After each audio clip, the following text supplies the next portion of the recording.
Hello, my name is Jesse James. Welcome again to my spare room. And I am here to talk to you today about my homemade B-Bender guitar. This is the second one I made. I made another guitar, which I fondly called the Junkcaster, that is now in the possession of Dragon De La O. Hopefully he'll make a video about it, or we'll get together with him sometime.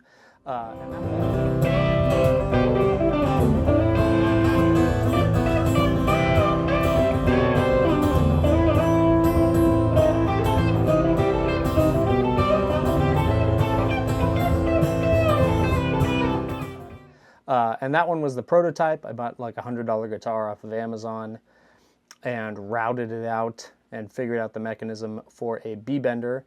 And after I'd done that project, I had the confidence to build this one. So first, what is a B-Bender? So a B-Bender guitar is a guitar, and it has a device in it which bends the B string, B-Bender, up a whole step, typically, to a C sharp. So you have... And this one does it with the strap, which is probably the most common mechanism, but there's also like hand-operated or hip-operated contraptions that will bend that B string up. So if you imagine making like an A chord and leaving out the B string,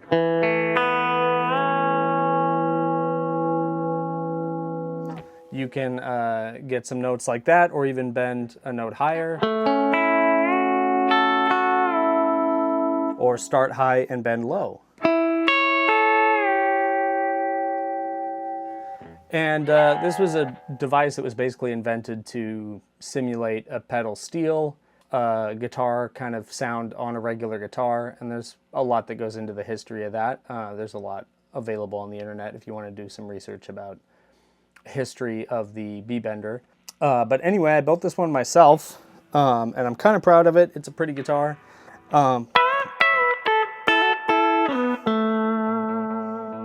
And it was kind of mostly budget, basically because I didn't want to spend what a B-Bender would typically cost to make one of these. But it's got some Geiger locking tuners.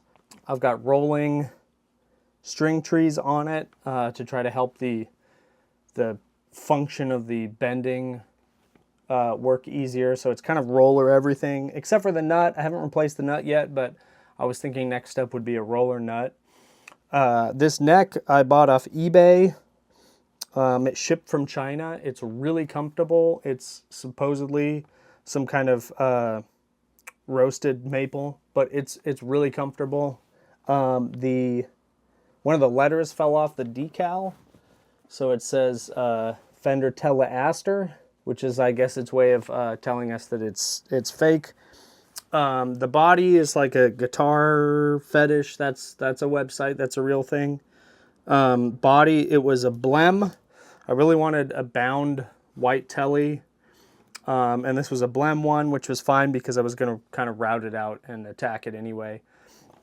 At first, I was going to do white guitar, black pickguard, but when I was mocking everything up with the pickups and the wiring, I kind of played it without the pickguard and decided that looked better. I did a little bit of relicking on the hardware with vinegar in a tub. It's not super drastic, but I kind of look like that it's not super shiny and brand new. But let's take a look at the actual mechanism here. So if you can see on this side, I have like an aluminum plate, and this is where my strap attaches. And this is the mechanism. The strap attachment is what does the B-bending. So I'm pulling on the strap, and it's bending that note up. So if you can see here, when I pull on this, I'm moving this lever, which pulls on this rod. The rod goes here to the wrench, and the wrench obviously pivots as a lever. And there's some extensive routing and some pulleys that bring that under there to the B-string saddle. These are roller saddles also to try to help keep it from pinching or something. One of the things that I don't like about the typical like Parsons Bender setup is that you'll have this thing behind the bridge, which is the mechanism that pulls on the string. And I didn't really find that aesthetically pleasing, so I decided to invent a way to pull that string that fits completely under the bridge, so I don't have something sticking out past the bridge. The Glazer benders, which is another brand that makes benders, have a completely different mechanism under the bridge and under the neck plate, so none of the back of the guitar is routed at all. I don't really mind the routing on the back of the guitar. As you can tell, I'm not the world's best router. I don't mind that, I just kind of didn't want as much to see on the front. So yeah, that's basically my B-Bender, kind of budget, eBay neck and guitar fetish body. And I got the Fender Tex-Mex pickups because they were on sale. I think they were like less than $100, maybe even like 60 or 70 bucks when I got them. A bunch of cheaper hardware that I, kind of at least, got a little bit of patina on it with the vinegar so it doesn't look quite as shiny. And yeah, this guitar gets taken to a lot of gigs. I've tried some other B-Benders after I made a couple. And the throw on this one is really short compared to other B-Benders. And the springs are really strong. So it's kind of like harder to actuate. You have to kind of like yank on it quite a bit. And I like that because I move around a bit on stage. And I don't really like the tuning of the string bouncing around.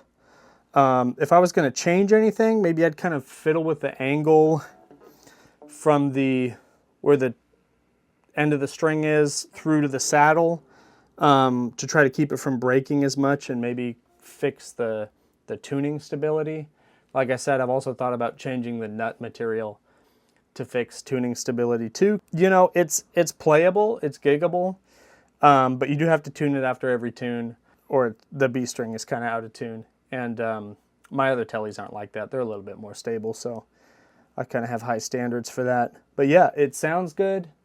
It looks good. Maybe we'll do some licks next. I'm not the world's most proficient B-Bender player, but it is pretty fun. So yeah, this was just kind of me showing off my homemade B-Bender contraption. The previous one was like coat hangers and old wrenches and stuff.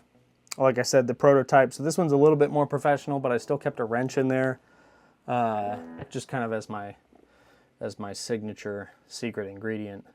But yeah, there's the B-Bender, the Telecaster, and I'm Jesse James. I'll see you next time. I did want to talk about the sounds for the video here, so let me show you how I am making the video. So I'm recording the guitar and bass and everything. I have this Evo 4 by Audient, which is a cool little kind of like 2-track recording interface. But the cool thing is I don't have to have an extra power supply. This one just runs off USB-C to the MacBook. So there's kind of like no other boxes involved. You can run everything off of one power outlet if you have to. I was playing the guitar through my Milkman, the amp, and just taking the XLR out. I do have a physical cab in the room because I like to hear what I'm playing, but I didn't mic it up or anything. The XLR out is really convenient. And then I just had my trusty Dynacomp on there for a little bit of compression for the guitar sounds, just to make things a little bit more country fried. And I'm recording this on a Nikon Z30, which is a kit lens. It does pretty good for video, pretty much what I use for everything. So yeah, cool. See you next time for some more stuff.